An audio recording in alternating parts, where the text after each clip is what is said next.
Understanding the Atman, exploring the self in Hindu thought. Welcome, seekers of truth. Today, we turn our focus to the profound concept of Atman within Hindu philosophy. Atman is a Sanskrit word often translated as self, but its implications run far deeper than the Western understanding of the self. To grasp the essence of Atman, we must look beyond the surface of our existence, beyond the transient identity we associate with our name and form. In Hindu thought, Atman is the truest part of us, the eternal aspect that is never born and never dies. It is our innermost essence, the part of us that is divine and unchanging.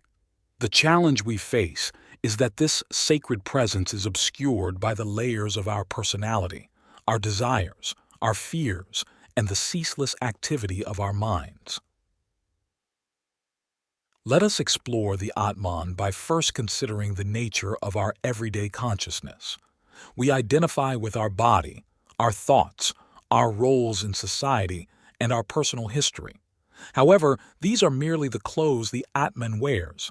They are subject to change, to decay, and ultimately they are not who we truly are.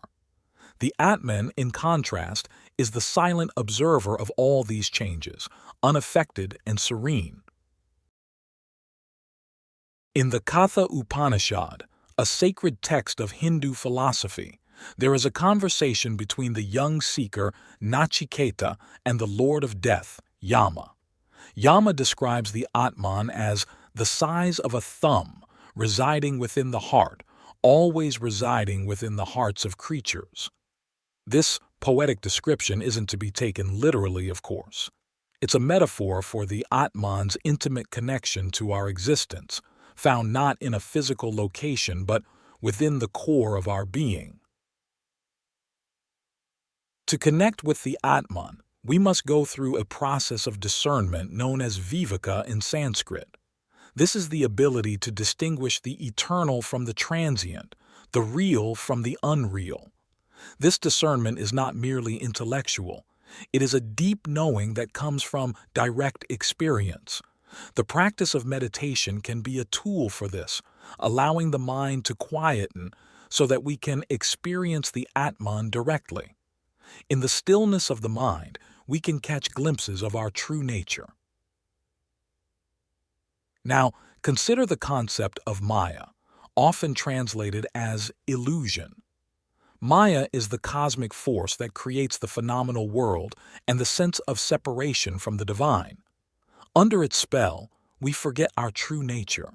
We believe that we are just limited individuals struggling for survival and satisfaction in a world of change. But the Atman is beyond Maya, never touched by it.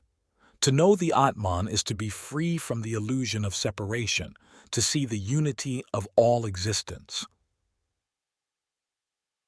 The Bhagavad Gita, another central text of Hinduism, presents the dialogue between the Prince Arjuna and his charioteer Krishna, who is an avatar of the god Vishnu. Krishna imparts spiritual wisdom to the despondent Arjuna, including insights into the nature of the Atman. He tells Arjuna that the Atman is indestructible, eternal, and beyond the physical world. Weapons do not cut it, fire does not burn it, waters do not wet it, and the wind does not dry it, Krishna explains. This highlights the invincibility and permanence of the Atman. To live in alignment with the Atman requires us to loosen our identification with the ego, the part of us that feels separate and limited. This doesn't mean negating the ego or our individual personality. Rather, it means not being ruled by it. It's about recognizing that at our core, we are something much vaster and more profound. In everyday life, this understanding can radically change how we interact with the world. It can bring a sense of peace and equanimity, regardless of life's ups and downs. When we act from a place of connection with the Atman, our actions become more selfless. We act not for personal gain, but as an expression of the divine reality that we are a part of. The journey to understanding the Atman is not a path of renunciation or escapism. It is a path of deep engagement with life, but from a place of inner freedom. It is the recognition that while we play various roles in the world, our true identity is much grander. In practical terms, how does one start to live from an awareness of the Atman? It begins with self-observation. Watch your thoughts and emotions as they arise and fall. Notice how they are fleeting while something within you remains constant. This constant is a reflection of the Atman. It is the witness to all your experiences, the unchanging center of your being. Now, as you listen, consider the nature of your thoughts. Notice how they come and go, how they change, and how they are not truly who you are. If you can observe your thoughts, who is the observer? This question directs us towards the Atman, the true self that is observing the ever-changing mind. The mind is like a tool and the Atman is like the wielder of the tool. The tool serves a purpose, but it is not the essence of the wielder. Understanding the Atman also means understanding our relationship with the rest of the universe. The Vedantic concept of Brahman is the ultimate reality, the absolute existence that pervades everything. And Atman is Brahman within us. This is the truth expounded in the Mahavakya, Tat Tivam Asi, which means thou art that. We are not separate from the divine. We are expressions of the divine. So, in realizing the Atman, we realize our oneness with all that is. This realization brings with it a profound sense of responsibility. If we are all one, then how we treat others is how we treat ourselves. Our actions towards the environment, towards animals, and towards each other are actions towards the Atman, the self in all. This is the basis for ethical living and compassion in Hindu thought. It is not based on fear of divine retribution, but on the knowledge of our fundamental connectedness. But let's not mistake this for an easy or instant process. The ego is a powerful force and can easily pull us back into the illusion of separation. Spiritual practices such as yoga, meditation, and selfless service are designed to purify the mind and the heart, making them more receptive to the truth of the Atman. These practices help us cultivate sattva, the quality of harmony, balance, and truth. In this cultivation, patience is key.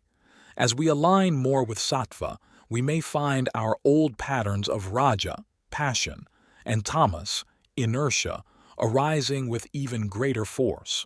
This is not a sign of failure, but a natural part of the process. Each time we return to our practices, each time we choose compassion over indifference, truth over falsehood, we strengthen our connection to the Atman. And what of love? Love, in its purest form, is the recognition of the Atman in another. It is not a transactional emotion dependent on what we receive. It is an unconditional presence, a willingness to see the divine in the other regardless of their external behavior or our personal relationship with them. This is the love that great sages and saints have spoken of, a love that heals and transforms. As we grow in our understanding of the Atman, we may find that our old desires begin to fall away. Things that once seemed so important may lose their allure. This isn't to say that we become disinterested in life. Rather, we engage with life from a place of fullness, not from a place of lack. We find joy in the simple act of being, in the play of consciousness that unfolds around us. This brings us to the concept of Leela, the divine play. From the standpoint of the Atman, life is a play of consciousness, a divine expression of Brahman's creativity. When we know this, we can participate in the play with a light heart, knowing that our true nature is beyond all the roles we play. Finally, let us consider the role of grace in the realization of the Atman. Grace is often thought of as a divine gift, something that comes from outside of us. But in truth, grace is always present.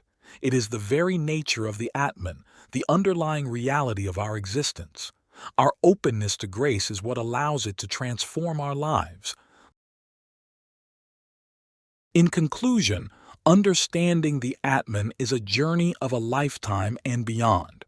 It is a shift from living as a separate individual struggling against the world to knowing ourselves as a unique expression of the divine, intimately connected with all that exists. It is a journey of letting go of the lesser for the sake of the greater, of the unreal for the sake of the real. Now, before we move to the next part of our exploration, let's take a moment to be still. In this stillness, notice the part of you that remains unchanged, the silent witness that is always present. This is a taste of the Atman, a hint of the vastness that is your true home.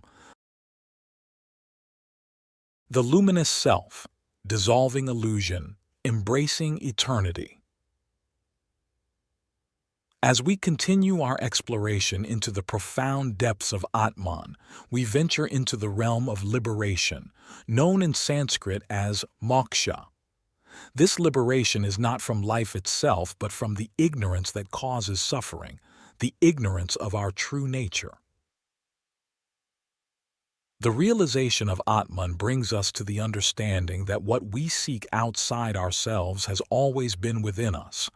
We seek happiness, love, and peace in the external world, but these are qualities of the Atman, ever-present and unchanging. Our journey is not to acquire these from outside, but to realize that they are the very fabric of our being. The Chandogya Upanishad, through its narratives and dialogues, imparts the wisdom of non-duality, the understanding that there is no separation between the self and the universe. There is a beautiful teaching within it where Uddalaka instructs his son Svetaketu with the phrase Tattvam Asi, repeatedly to help him grasp that the essence within him is the same as the essence of all existence. Every time we experience love or wonder at the world, we are, in fact, experiencing the Atman's reflection. In recognizing the Atman, our perception of reality shifts. We no longer see ourselves as isolated beings, fighting against an indifferent universe. Instead, we see ourselves as waves on the ocean of consciousness, distinct yet not separate from the whole. The wave may rise and fall, but the ocean remains. The wave is the ocean. In this understanding, fear dissipates. What is there to fear when we know ourselves as eternal, when we understand that the essence of who we are cannot be diminished or destroyed? This knowledge, however, is not just for the recluse or the monk who withdraws from the world. It is equally relevant for the householder, the worker, the mother, the father. It is the knowledge that can transform our everyday experience, infusing it with a sense of sacredness. When we act from a place of unity with the Atman, every action becomes a ritual, every place becomes a temple, and every moment becomes an offering. Now let us turn our attention to the concept of karma. Often misunderstood as a system of punishment and reward, karma is, in reality, the law of cause and effect. It is the process by which our actions, both good and bad, shape our experiences. But the realization of the Atman places karma in a new light. From the perspective of the Atman, actions are performed, but there is no attachment to the outcomes. There is a natural flow to life, a spontaneous right action that arises when we are anchored in the knowledge of our true self. In this light, karma becomes a tool for self-refinement rather than a source of fear. We begin to act with awareness and consideration, knowing that our actions reverberate through the fabric of the universe. We choose actions that align with Dharma, the cosmic law, which supports harmony and growth. But we do so not out of a desire for personal gain. We do it because it is the natural expression of the Atman, which is in harmony with all things. The practice of Dharma is deeply connected to the concept of Swadharma, which refers to one's own duty or right action according to one's stage of life and position in society. To perform Swadharma is to act according to one's innate nature and the role one has to play in the larger order of things. When we align our actions with Swadharma, we contribute to the cosmic order, and our actions become an expression of our deepest self.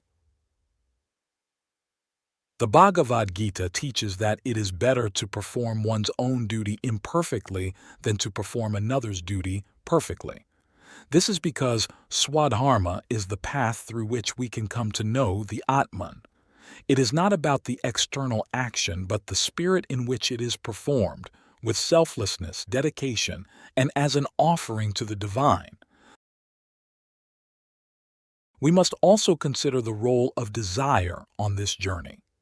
Desire, according to Hindu thought, is the fuel for the cycle of birth and rebirth, known as samsara. It is desire that binds us to the wheel of becoming, always seeking fulfillment in the next moment, the next object, the next experience. But the Atman is beyond desire. It is already complete, lacking nothing. As we deepen our awareness of the Atman, we find that our desires begin to transform. They become less about personal gratification and more about the expression of joy and creativity. We desire not for ourselves but as a way to participate in the divine lila, the cosmic play. Our actions become offerings to the divine, and our lives become a canvas for the manifestation of the Atman's beauty and creativity. This is not to say that we become lifeless or passive. On the contrary, we become more alive, more dynamic, but in a way that is free from the ego's grip. Our actions are infused with a sense of purpose that is aligned with a higher will, and in this alignment we find true freedom. The journey to the realization of the Atman is a path of negation, not in the sense of denying life, but in the sense of negating the false identifications that we have accumulated. The Vedantic inquiry of neti, neti, not this, is an invitation to peel away the layers of misconception, to let go of the limited identities we have placed upon ourselves. We are not merely the body, nor are we the thoughts or the emotions that continuously arise and pass away. In this process of negation, what remains is the Atman, pure, radiant, and free. It is the luminous self that shines through the diversity of life, the unchanging truth that underlies all change. Here, in the stillness beyond thought, we encounter the essence of our being, which is boundless and eternal. The recognition of the Atman brings with it a profound peace and contentment. For in knowing who we truly are, we are no longer tossed about by the waves of desire and aversion. We stand in the world, fully present and engaged, yet not swayed by the dualities that once caused us so much suffering. In this state of being, compassion flows naturally. When we see the Atman in ourselves, we can see it in others too. We recognize the unity of all life, and our actions become expressions of this recognition. Compassion is not something we do. It is what we are, the natural state of a heart that knows its true nature. As we live from this place of understanding, we become beacons of light in the world. We inspire those around us through our presence and our actions. We become instruments of peace and transformation, not through any contrived effort, but simply by being in touch with the Atman within. The path to the Atman is not without its challenges. It requires dedication, discernment, and the willingness to let go of what we have outgrown. But the rewards are beyond measure. For in knowing the Atman, we come to know the essence of all life. We come home to ourselves, and in this homecoming we find a joy and freedom that are not of this world. In embracing the Atman, we dissolve the illusions that have kept us bound. We step into the light of true knowledge, and in this light, we are free. This is the ultimate promise of the Vedas, not just the cessation of suffering, but the realization of an indestructible joy that is our very nature. Thus, we come to the end of this part of our journey, but it is not the end of our exploration. For the realization of the Atman is not a final destination. It is the beginning of a life lived with depth, purpose, and a profound sense of connection to all that is. The luminous self awaits us all, inviting us to dissolve illusion and embrace eternity. Eclipse of Ego, the awakening to cosmic symphony. In the silent symphony of the cosmos, each entity plays its part, contributing to the infinite tapestry of existence. Yet, amid this grand performance, the human condition often finds itself entangled in the web of ego, mistaking the transient roles for the eternal self. Our next passage delves into the awakening, a transcendental shift from the cacophony of ego to the harmonious embrace of the universal consciousness. As dawn dispels the darkness of night, so does the awakening to the Atman illuminate the mind, casting away the shadows of ignorance. The ego, once the master composer of our identity, begins to fade into obsolescence, its once dominant melodies now subdued by the profound resonance of the Atman's timeless tune. This awakening is akin to the blossoming of the lotus, which, rooted in the mud, unfolds its petals to reveal a purity untouched by its murky beginnings. The journey of self-realization is such that it finds its origins in the mire of material existence, but inevitably reaches for the light of spiritual truth. The ego, with its incessant demands and desires, is like the surface ripples on the ocean of consciousness, disturbing the peace with its tumultuous waves. It crafts narratives of separation, fostering a sense of isolation that is as compelling as it is illusory. But as we awaken to the Atman, we recognize that these ripples do not define the ocean. They are mere expressions of its surface, while its depths remain calm and undisturbed. This realization brings forth a profound transformation. The individual self, once confined by the ego's narrow perspective, now expands to embrace a more expansive view of reality. We begin to perceive life not as a solitary journey, but as a chapter in the grand story of the universe. Our joys and sorrows, our triumphs and defeats are seen not as isolated events but as interconnected movements within the greater cosmic symphony. In this awakened state, we experience a sense of unity with all of existence. The barriers that once separated us from the world dissolve, revealing the underlying oneness that pervades all things. This is not a conceptual understanding, but a lived experience that fundamentally alters our relationship with life. The Bhagavad Gita speaks of this state of unity when it describes the enlightened being as one who sees the self in all beings and all beings in the self. In this vision, the artificial distinctions between self and other, mine and yours, success and failure, lose their hold. Life is no longer a battleground but a dance of divine energy, with each form and event perfectly placed within the cosmic choreography.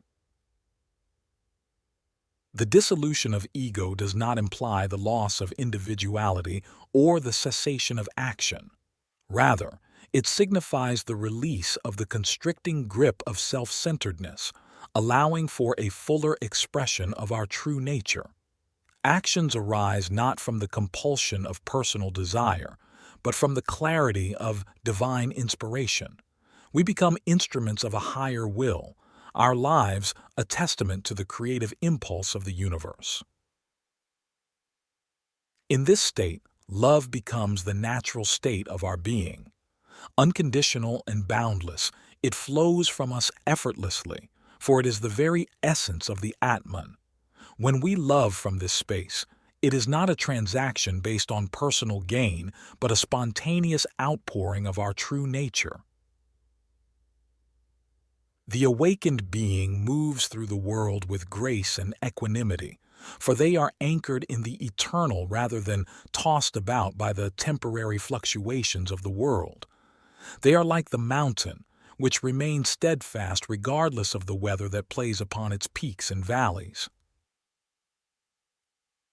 This equanimity extends to all aspects of life. Pleasure and pain, gain and loss, praise and blame are received with the same serene acceptance. They are understood as passing notes within the broader melody of existence, each with its role to play, none with the power to disturb the inner harmony. As we embody this awakened consciousness, we become a source of light and inspiration to others. The peace that radiates from within us has the power to calm the turbulent waters of those around us. Our presence becomes a sanctuary, a space where others can glimpse the possibility of their own awakening. The path to this awakening is not linear. It is a spiral that takes us deeper into the heart of reality. Each moment presents an opportunity to either reinforce the ego or to affirm the Atman. With each choice that honors the latter, we solidify our foundation in the eternal, and the music of the cosmos becomes ever clearer. The journey of awakening is the ultimate adventure, one that calls us to let go of the familiar shores of ego and set sail into the vast ocean of consciousness. It is a call to adventure that resounds in the heart of every being, inviting us to join the cosmic symphony and play our unique part with the fullness of our awakened selves. In this awakened state, the symphony of life plays on, not as a chaotic cacophony, but as an exquisite harmony. Each note, each life, each being contributes to the universal melody, resonating with the music of the spheres. As we awaken, we become attuned to this celestial harmony, and our lives reflect the beauty and the majesty of the cosmic dance. The eclipse of ego is not a vanishing but a transformation, a metamorphosis from caterpillar to butterfly, where the confines of the cocoon are shed to reveal the splendor of our true nature. It is an invitation to step into the light of awareness and join the eternal awakening to the cosmic symphony. Harmony's apex, the unveiling of universal oneness. In the grand crescendo of spiritual evolution, the final part of our odyssey transcends the mere shedding of the ego's chrysalis, revealing the resplendent wings of oneness that unite us with the cosmos. This unveiling marks the pinnacle of human potential, where the illusion of separateness dissolves into the luminous truth of unity. Here we take the ultimate step into the heart of existence, becoming one with the universal oneness that is the source and culmination of all things. As we stand upon the threshold of this ultimate revelation, the soul, no longer fettered by the chains of the ego, soars into the boundless expanse of the infinite. The journey inward reveals a universe within, mirroring the vastness outside. An endless sea of consciousness where every wave, every ripple, every droplet is recognized as an expression of the whole. In this state of unity consciousness, the divine play of creation unfolds with perfect clarity. The myriad forms and phenomena of the world are seen for what they are, divine expressions of the One, dancing patterns of light and energy in the eternal field of awareness. The multiplicity of existence is no longer bewildering. It is a celebration of diversity within the singularity of existence. This is the realm of the mystic, where every breath is a prayer and every action is a rite. It is the domain where the sacred and the mundane are indistinguishable, for all is seen as sacred. The dichotomies that once governed perception, inner and outer, spirit and matter, self and other, are reconciled in the profound realization that all is one. No longer does the seeker strive, for there is nothing to be attained that is not already present. In this enlightened state, the individual merges with the absolute, like a drop returning to the ocean. The search for meaning, which once propelled the soul through countless experiences, culminates in the simple yet profound truth that meaning is not to be found but to be realized. It is the very essence of being. The sage who embodies this state of unity consciousness walks lightly upon the earth, for they are not confined by the gravity of worldly concerns. Their presence is a balm to the wounded, a light in the darkness, a testament to the boundless love that underpins all creation. They are a beacon of hope, a living example that the peace and joy for which humanity yearns are not distant dreams, but present realities for those who have eyes to see. In this enlightened existence, compassion flows naturally, for it is understood that to harm another is to harm oneself. The sage acts from a place of deep empathy, recognizing the interconnectedness of life, and thus their actions are always aligned with the highest good. The final part of our journey is not an end, but a new beginning, a perpetual state of becoming where each moment is an opportunity to live more fully, love more deeply, and shine more brightly. The sage knows that enlightenment is not a static achievement, but a dynamic process of continual unfoldment. As the veil of duality is forever lifted, the beauty of the cosmos is beheld in its full glory. The stars, the planets, the entire tapestry of the universe is seen as a single, living organism of which we are an integral part, a cosmic family bound together by threads of light and love. In this realm of unity consciousness, the dance of creation goes on, with each soul contributing to the ongoing evolution of consciousness. The awakened beings, having realized their oneness with all, become co-creators with the divine, their lives a conscious act of creation, their every thought and deed a brushstroke on the canvas of existence.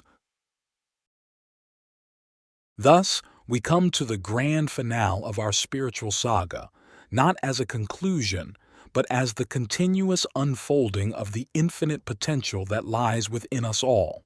Here, in the harmony's apex, we revel in the unveiling of universal oneness, a state of grace where the individual self merges with the cosmic self, and the song of the universe is sung with a single voice, the voice of boundless love. As our consciousness expands to embrace this vast, interconnected web of life, we realize that we are not mere spectators of the divine play, but active participants in the sacred dance of the cosmos. Our actions, infused with wisdom and love, ripple outwards, touching all corners of the universe.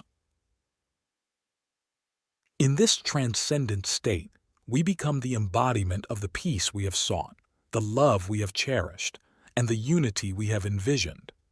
Here, at the harmony's apex, we are home at last, cradled in the arms of universal oneness, forever at one with the heart of existence.